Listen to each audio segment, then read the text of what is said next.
Multi ligament नी injuries क्या होती है दोस्तों, और इसमें कौन सा ट्रीटमेंट ऑप्शन हमें ऑप्ट करना चाहिए, आज हम इसी पे बात करेंगे। मेरा नाम डॉक्टर मनु बोरा, मैं एक ऑर्थोपेडिक सर्जन और आर्थ्रोस्कोपी के एक्सपर्ट हूँ। Team ortho sport, Mumbai, Bangalore, Gurgaon.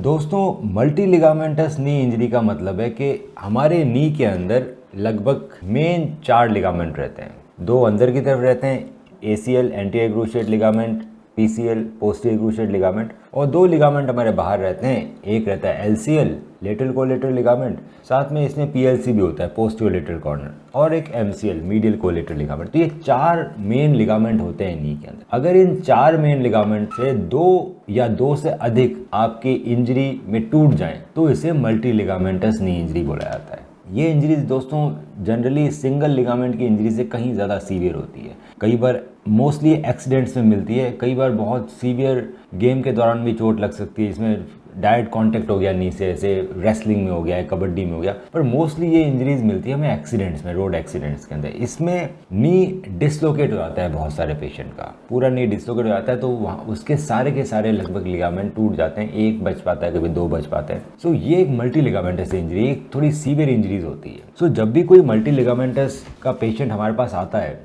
तो सबसे पहले बहुत इंपॉर्टेंट होता है उसको ढंग से एग्जामिन करना कि कहीं उस इंजरी के दौरान उसकी नर्व या आर्टरीज या वेन्स में तो कुछ इंजरी ना आ गई। तो वो भी एक बहुत बड़ा सिग्निफिकेंट पार्ट प्ले करता है रिकवरी के अंदर, कि अगर आपकी कोई नर्व डैमेज हो गई हो या फिर अगर आपकी आर्टरी ब्लॉक हो गई हो, तो ये रूल आउट करना बहुत ज़रूरी होता है। एक बार वो रूल आउट करते हैं तो एक बार पेशेंट का जो ट्रीटमेंट होता है उसमें सिर्फ उसको रेस्ट दिया जाता है। हम उसको एक ब्रेस लगा देते हैं, जो सूजन होती है वो धीरे धीरे कम होती रहती है। अब सर्जरी कब करनी है इसके बहुत सारे क्राइटेरिया हैं, पर फिर भी 3 to 4 वीक्स तक उसको रेस्ट में रखा जाता है नी को, ताकि जो सूजन है वो कम हो जाए। दूसरा, इसके अंदर सर्जरी से पहले बहुत ज़रूरी है कि अगर आपका रेंज ऑफ मोशन अच्छा हो, मतलब घुटना ढंग से घूम रहा हो। सो ज़्यादा रेस्ट करने से कई बार घुटना जाम हो जाता है, तो बहुत ज़रूरी है कि अगर आप रेस्ट पीरियड में भी, आप हीलिंग पीरियड में, उसमें भी अपने नी को धीरे धीरे मूव करना चाहिए। तो हमारे जो फिजियोथेरेपिस्ट हैं, आपके घर के आसपास फिजियोथेरेपिस्ट हैं, वो आपको इस दौरान हेल्प करते हैं। आपका रेस्ट भी मेंटेन रखा जाता है और आपको पैसिवली आपके नी का रेंज ऑफ मोशन कराया जाता है,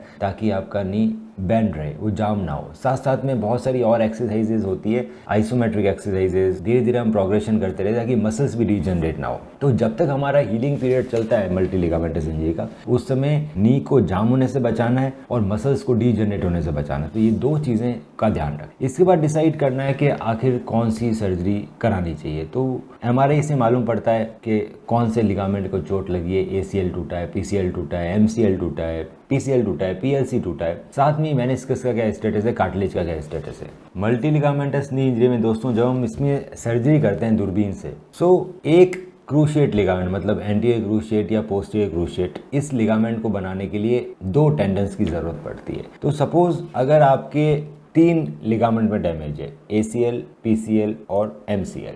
ACL को बनाने के लिए 2 टेंडन की ज़रूरत पड़ेगी, PCL को बनाने के लिए 2 टेंडन की ज़रूरत पड़ेगी, और MCL बनाने के लिए लगभग 1 टेंडन की ज़रूरत पड़ेगी। एक नी में से हमारे 2 टेंडन निकल सकते। एक नी का ऑपरेशन करने के लिए आपको उस नी से टेंडन निकालने पड़ेंगे, आपको जो दूसरी नी है, आप जो कि अच्छी वाली नी है, वहाँ से भी टेंडन निकालने पड़ेंगे, और 1 टेंडन आपको अपने एंकल से निकालना पड़ेगा।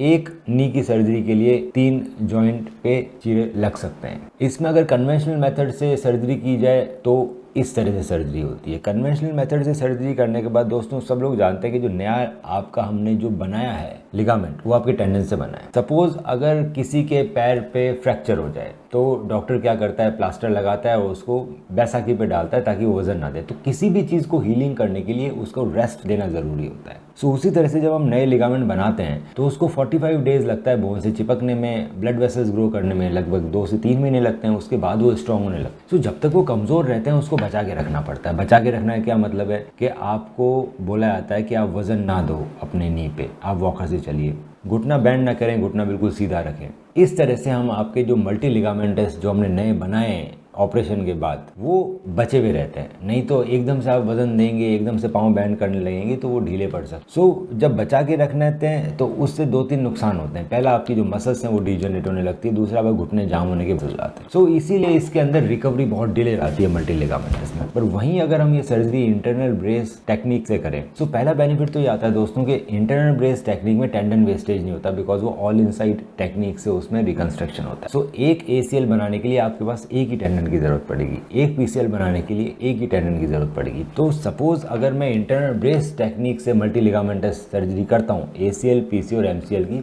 तो मुझे इस नी से मिलेंगे 2 टेंडन और उसी पैर के एंकल से मिलेंगे 1 टेंडन। तो मुझे दूसरे नी को ऑपरेट करने की जरूरत नहीं है, वहां से मुझे हैमस्ट्रिंग टेंडन निकालने की जरूरत नहीं है। तो एक तो ऑपरेशन छोटा हो जाता है जब हम इंटरनल ब्रेस से करते हैं। दूसरा, इंटरनल ब्रेस क्या करता है दोस्तों, इंटरनल ब्रेस आपका जो नया लिगामेंट हमने बनाया है ACL, PCL, MCL, उसको वो बचा के रखता है। उसके ऊपर एक फाइबर टेप का प्रोटेक्शन लगाते हैं हम लोग, जो एक सीट बेल्ट की तरह काम करता है। ये आपके लिगामेंट को तब तक बचाता है जब तक कि वो कच्चा है, मतलब जब तक वो हील नहीं हुआ है 6 मंथ्स तक। तो 6 मंथ्स तक जब आपको वो बचा के रखता है तो हमें उसमें बहुत ज़्यादा प्रोटेक्शन रखने की जरूरत नहीं होती, क्योंकि हमने अब ब्रेस अंदर ही बना दिया। इसका क्या बेनिफिट है कि आप जल्दी चलने लगते हो वजन देके। तो 15 to 20 डेज के बाद हम वेट बेरिंग अलाउ कर देते हैं, इंस्टेड ऑफ अराउंड 45 डेज अगर हम कन्वेंशनल सर्जरी कर रहे हैं। तो बेंडिंग हम डे 1 से अलाउ कर देते हैं। सो ये जो 2-3 चीजें हैं जिसमें हम वेट बेरिंग जल्दी कर रहे हैं, हम एक्सरसाइजेज जल्दी करवा रहे हैं, हम बेंडिंग जल्दी करवा रहे हैं, वो मैं क्यों करवा पा रहा हूँ, क्योंकि आपका जो नया लिगामेंट बना है उस पर फाइबर टेप का प्रोटेक्शन लगा है, अब वो ढीला नहीं हो सकता। इसी वजह से घुटने जाम होने की टेंडेंसीज कम होती है और मसल्स भी